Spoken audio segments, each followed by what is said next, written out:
이 세상 가운데에 소원이 없는 사람이 있을까요? 누구나 다 소원하는 것들이 있죠. 가정이 화목하기를 소원하고 자녀들이 잘 되어지기를 소원하기도 하고 또는 사업이 잘 되어지기를 소원하기도 하고 각자마다 여러 가지 소원들을 가지고 이제 우리가 살아가게 되어집니다.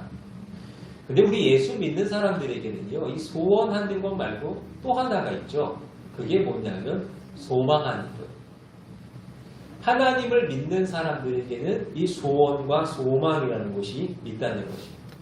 이 소원은 뭐고 소망은 뭘까? 과연 무엇이 다른 것일까? 그래서 소원이라고 하는 것은 각자가 다 달라요. 각자가 각각의 생각을 가지고 각자의 마음을 가지고 품는 것이 소원이에요. 그러나 소망이라는 것은 뭡니까? 하나죠. 객관적이에요. 오직 하나님이 주시는 것. 하나님이 각 사람의 심령 가운데의 삶 가운데 주시는 것이 이 소원이라는 거예요. 그래서 소원은요, 이루어질 수도 있고 이루어지지 않을 수도 있어요. 뭐 사람이 원한다고 해서 다 되어진 건 아니잖아요. 예를 들면 대통령 선거 같은 거를 하게 되어지면 대통령 이렇게 선거를 나오면서 전략적으로 다음을 노리고 인지도를 끌어올리겠다고 해서 나오는 사람들도 있다 그래요. 그러나 나오는 많은 사람들의 생각 속에는 그래도 내가 대통령이 되어야겠다 하는 그 마음을 가지고 나오잖아요. 근데 그 가지고 나온 마음 그대로 되어집니까? 안 돼요. 되어질 수도 있고 안 되어질 수도 있는 것도 안 되어질 수도 있는 것이 소원이라는 거예요. 또 소망이라는 것은 어떨까요? 그럼 소망이라고 하는 것은 하나님께서 보장하시는 거죠. 하나님이 우리에게 주시는 복의 내용이에요. 분복이라 예전에 그렇게 이야기했죠. 하나님이 각 사람에게 주시고자 정하신 하나님께서 보장하시는 소망, 그 은혜의 모습이라는 것입니다. 그래서 오늘 우리가 함께 읽은 이 말씀은 소망 가운데 있는 우리가 소망을 품고 있는 우리 예수 그리스도 안에 있는 사람들이 어떻게 살아야 할 것인가 하는 것을 권면하는 말씀이에요. 오늘 이 말씀을 우리가 함께 나누면서 여러분 가운데 있는 소망을 결코 잃어버리지 아니할 수 있는 은혜가 있기를 원합니다. 소망은 하나님이 주셨기 때문에 우리 안에 분명하게 이루어집니다. 이 믿음을 가지시고 이것을 소망하시면서 우리가 그 소망을 이루는 삶을 꼭 살아내실 수 있기를 원합니다. 자, 그러면서 첫째로요. 우리 13절의 말씀을 보실까요? 13절 말씀 보면 그러므로 너희 마음의 허리를 동이고 근신하여 예수 그리스도께서 나타나실 때에 너희 가져다 주실 은혜를 온전히 바랄지어다 하는 이 말씀 가운데에 가장 먼저 하시는 말씀은 너희 마음의 허리를 동이라는 거예요. 마음의 허리를 동이라. 이 마음의 허리를 동이라는 말은 과연 무엇일까? 이것이 이제 이스라엘의 이제 생활의 모습을 조금 우리가 먼저 살펴봐야 되는데요. 이스라엘 사람들이 입는 옷들, 이제 신앙생활 하시다 보면 한두 번씩 이제 그림이나 사진이나 좀 보시죠. 이제 우리나라 옛날 같이 두루마기 같이 긴 걸 입잖아요. 바닥에 이렇게 막 끌릴 정도로 이제 그런 옷들을 입습니다. 근데 이 사람들이요, 그렇게 이제 길게 끌리는 옷을 입다 보니까 어디를 멀리 간다든지 아니면 어디 가서 일을 하게 되어진다든지 하게 되어지면은 꼭 허리에다가 띠를 했다는 거죠. 그래야 이게 흘러내리지도 않고 바닥에 끌리지도 않는다는 거예요. 늘 그런 식으로 이제 허리에 두르고 다녔다. 근데 그러한 이야기를 그러한 모습이 있습니다. 또 성경의 말씀을 봐도 이스라엘 백성이 출애굽을 하게 되어질 때에 하시는 말씀이 있어요. 너희는 그것을 이렇게 먹을지니 허리에 띠를 띠고 발에 신을 신고 손에 지팡이를 잡고 급히 먹으라. 이것이 여호와의 유월절입니다. 여기서 하시는 말씀, 허리에 띠를 띠고 이제 출애굽을 해야 돼요. 먼 길을 떠나야 됩니다. 나그네의 길, 광야의 길을 가야 돼요. 그러고 그 일을 위하여서는요, 허리에 띠를 띄어야 된다는 거죠. 또 홍해를 건너는 가운데에서도 하나님께서는 그들에게 허리에 띠를 동이라 하는 당부의 모습을 보게 되었죠. 이처럼 허리에 띠를 띄우는 것, 허리에 띠를 묶는 것은요, 준비되어지는 것. 내가 그 일을 감당하기 위해서는요, 그 일이 준비가 되어져야 돼요. 허리에 띠를 띄우지 않고서는요, 나그네의 길을 갈 수가 없어요. 광야길을 가기가 힘든 거예요. 언제 넘어질 줄 모르고 언제 내 옷이 벗겨질 줄 모르는 거예요. 그렇기 때문에 우리는 준비하는 마음을 가지고 늘 허리에 띠를 띄우고 살아갈 수 있어야 한다는 것이죠. 오늘 여기서 하시는 말씀이 그거예요. 너희의 마음의 허리를 동이라. 우리의 마음이요, 어떠한가를 늘 바라볼 수 있어야 된다는 거죠. 그냥 뭐 나는 나그네 길을 가야 되는데, 우리 인생이 나그네 길을 가야 되고, 우리의 삶의 어떤 여정을 가야 되는데, 아무런 마음도 없이, 아무런 생각도 없이, 내 옷이 흘러내리든지, 옷이 그냥 치렁치렁 걸리든지, 상관하지 않고 그냥 있는 것이 아니라, 늘 준비되어지고, 늘 단속되어지고, 우리가 그러한 것을 우리가 준비하는 자들이 되어줄 수 있어야 한다는 것이죠. 여러분 보세요. 참 요즘에 살기 좋지 않습니까? 나갔다 오면 다들 애국자가 된다 그래요.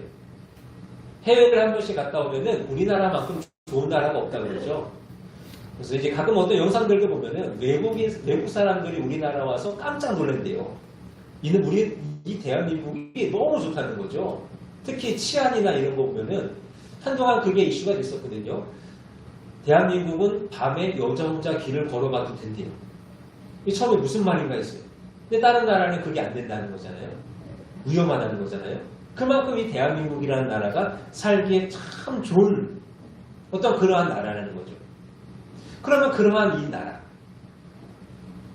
우리가 이 땅에서 살아가고 있는데 그 우리의 마음이 어떠한가라는 거예요. 여러분 우리가 입으로는 뭐라고 그럽니까? 주의 재림이 다가왔다라고 이야기합니다. 말세의 때라고 이야기해요.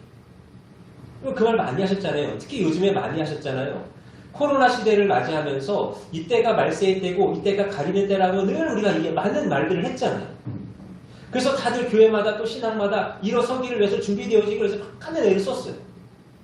근데 지금 그 때가 이제 코로나가 이제 어느 정도 종식이 되어 간다라고 이야기합니다. 과연 지금 우리의 마음은 어떠한가? 지금도 여전히 말세의 때라고 이야기하면서 우리의 마음이 그렇게 준비되어져 있고 하나님께서 주님께서 다시 오실 그날이 멀지 않았다라고 이야기하면서 우리의 마음을 동이고 있는 어떤 그러한 삶을 살아가고 있냐는 거예요. 지금 이 세상은요, 우리의 마음을 해이하게 만드는 것들이 너무나도 많아요. 우리 아이들만 봐도 그래요. 아이들이요, 요즘 아이들 이렇게 모이는 것들 이렇게 보게 되어지면은 이제 사회적인 풍자 느낌으로서 보여주는 게 뭐냐면 다들 핸드폰 하고 있는 거죠. 모였어요? 왜 모였는지 모르겠는데 모였어요? 모였는데 서로 얘기도 안 해요. 얼굴도 안 봐. 다 핸드폰만 하고 있어요. 핸드폰 모여서 뭐라 했어요? 게임하고 있겠죠. 중독이 되어 간다는 거예요. 세상이 좋아질수록 그렇다는 거예요. 자꾸 마음에 가고 관심에 가고 그럴 일들이 생겨나더라는 거죠.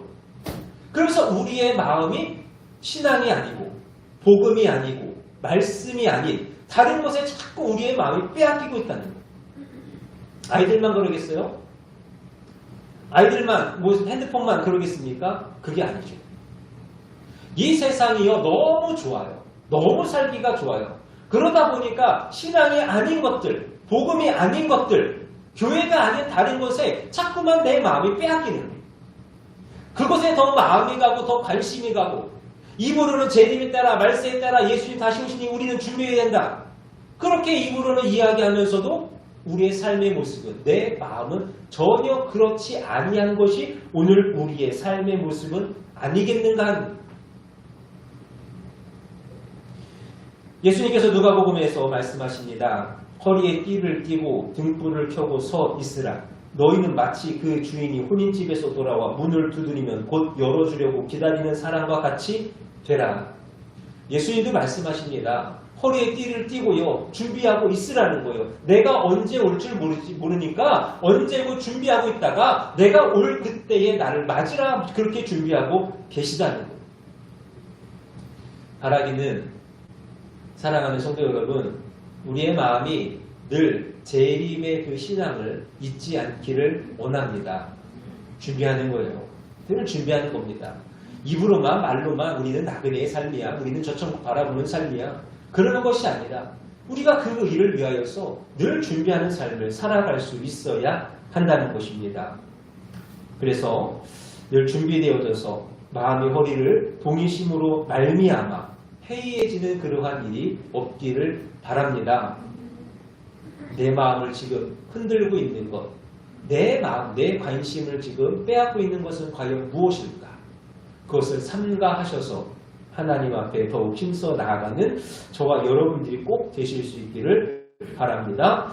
두 번째로 계속해서 근신하여입니다. 소망을 가지고 사는 사람들이 해야 할 일은 근신하며 살아가는 거예요.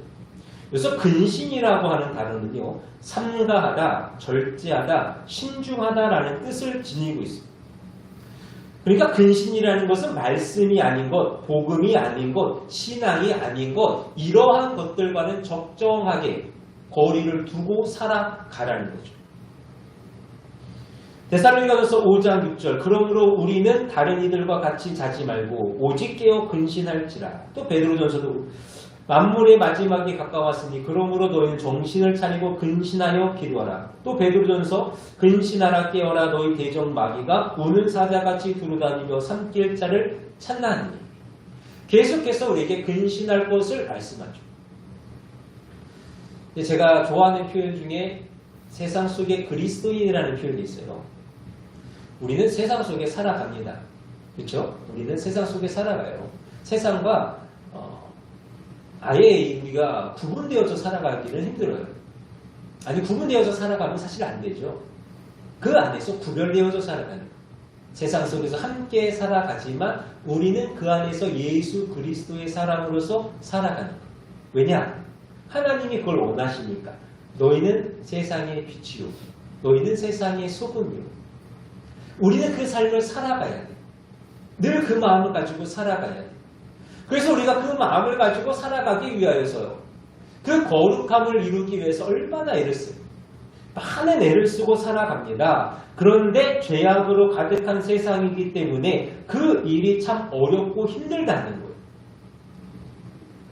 나는 분명히 거룩하게 살아가고 싶기는 한데 이 세상에 많은 죄악들이 나를 자꾸 못 살게 굴고 나를 자꾸 유혹하다 보니까 어느 순간에가 내가 빛을 잃어버리고 맛을 잃어버리는 삶을 살아가게 되어지더라는 거예요. 그래서 세상 속의 그리스도인이 아니라 그냥 세상의 사람이 되어지는 그러한 모습이 되지 말아야 된다는 거예요. 그럼 우리가 그러한 상황 속에서 어떻게 살아야 하는가? 더욱 근신하며 살아갈 수 있어야 한다는 것이죠. 그런 것 같아요. 이게 어느 정도 은혜가 있고 내 안에 체험이 있고 그럴 때는 자신감이 막 넘치는 것 같아요. 야, 그래 나는 뭐 세상에서 나를 유혹해도 세상에서 시험이 와도 나는 이길 수 있어. 뭐 나는 충분히 저런 거 이겨낼 수 있어. 나는 넘어가지 않아. 라고 이야기할 수 있을 것 같아요. 근데 그 마음이요. 늘 영원할 수가 없잖아요. 시간이 조금 지나보세요. 상황이 조금 나아져 보세요. 그럼 달라져요. 자신만만하지 말라는 거예요. 야, 난 당연히 할 수 있어. 그런 말 하지 마시라는 거예요. 아무리 신앙이 좋아도요. 아무리 믿음이 좋아도요. 언제 어떻게 되어질지는 아무도 몰라요. 그렇지 않습니까? 언제고 변할 수 있는 것이 우리의 마음이라는 거예요. 그렇기 때문에 우리는요. 근신하는 일을 멈추지 말아야 한다는 것입니다. 성경은 말씀해요. 범사에 헤아려 좋은 것을 취하고 악은 어떤 모양이라도 버리라. 범사입니다. 범사. 모든 것에 있어서 늘 좋은 것을 취하는 거예요.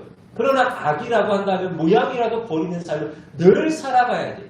이것이 근신하는 삶이에요. 늘 그렇게 근신하며 살아가지 않으면요. 소망을 잃어버리는 거예요. 하나님이 아니요 다른 것을 바라보게 되어지니 우리가 어찌 소망을 품고 살아간다 이야기할 수 있겠냐는 거예요.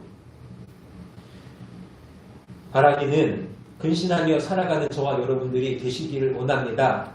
늘 근신하며 살아가시는 거예요. 그 삶이 피곤할 수 있어요. 그 삶이 조금 내 마음에 안 들 수도 있어요. 그럼 우리 어떻게 해요? 우리는 소망 가운데 살아가는 사람이잖아요. 소원을 가지고 살아가는 사람이 아니잖아요. 이기셔야 됩니다.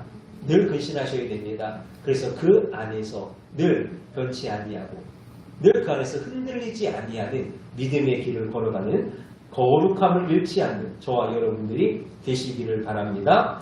마지막으로 온전한 소망을 가져야 돼요. 오늘 우리들이 마음의 허리를 동이고 계속해서 근신해야 할 이유는 예수 그리스도께서 나타나실 때에 가져오실 은혜가 있기 때문에 그렇습니다. 물론 지금도 우리가 하나님의 은혜 안에 살아가죠. 늘 하나님이 주신 은혜 안에서 살아갑니다. 그 은혜가 없이는 우리가 살아갈 수 없어요. 근데 예수님께서 이 땅에 다시 오실 그날에 재림하실 그때에는요, 그것과는 비교할 수 없는 은혜를 우리 가운데 허락하여 주신다는 거예요. 그럼 어떤 은혜를 주신가? 첫 번째는 예수 그리스도를 직접 만나게 되어진. 물론 예수님을 우리가 이렇게 그 시대상을 비추어서 이제 대충 상상은 해보잖아요. 근데 예수님 보신 적 있으십니까? 없어요. 하나님 보신 적 있으신가요? 없잖아요. 그런데 마지막 그날에는 우리가 주의 얼굴을 배우는 그 은혜가 우리 가운데 주어지더라는 거죠. 둘째는 뭐냐? 영생의 나라에서 그와 더불어 영원토록 살아가는 것. 믿으시죠? 예. 우리에게는 이 소망이 있다는 것입니다. 소망이 있어요. 이 소망을 바라보면서 우리는 믿음으로 나아갈 수 있어야 한다는 것이죠. 믿기에 허리를 동이고 근신하여 살아간다는 것. 특별히 오늘 베드로는요, 이미 소망이 주어졌음에도 불구하고 다시 한번 우리에게 온전한 소망을 가지라고 이야기합니다. 이미 있음에도 불구하고 다시 한번 이야기하는 것은 뭐겠어요? 그만큼 중요하다는 것이죠. 그만큼 잊지 말아야 한다는 것입니다. 여러분 잊지 마십시오. 꼭 기억하십시오. 우리에게 소망이 있습니다. 이것을 믿을 때에, 이 믿음을 잃지 않을 때에 그 소망이 온전히 우리 가운데 이루어진다는, 그 소망을 향하여 나아가는 저와 여러분들이 되실 수 있기를 바랍니다. 말씀을 정리합니다. 하나님은 우리에게 소망이라는 것을 주셨습니다. 여러 가지 소망이 있을 수 있겠지만 우리에게 주시는 소망은 예수 그리스도를 배우는 것이요, 그와 영원토록 함께 즐거워하여 살아가는 것. 이 소망이 저와 여러분 모두에게 주어졌습니다. 바라기는 이 소망을 가장 귀한 것으로 여길 수 있기를 원합니다. 귀한 것으로 여기셔서요, 오늘 하시는 이 말씀처럼 마음의 허리를 동이고 계속 근신하여서 결코 잃어버리지 아니하는 소망 가운데 살아감으로 온전한 소망을 이루어낼 수 있는 저와 여러분들이 되실 수 있기를 주님의 이름으로 축원합니다. 기도하겠습니다.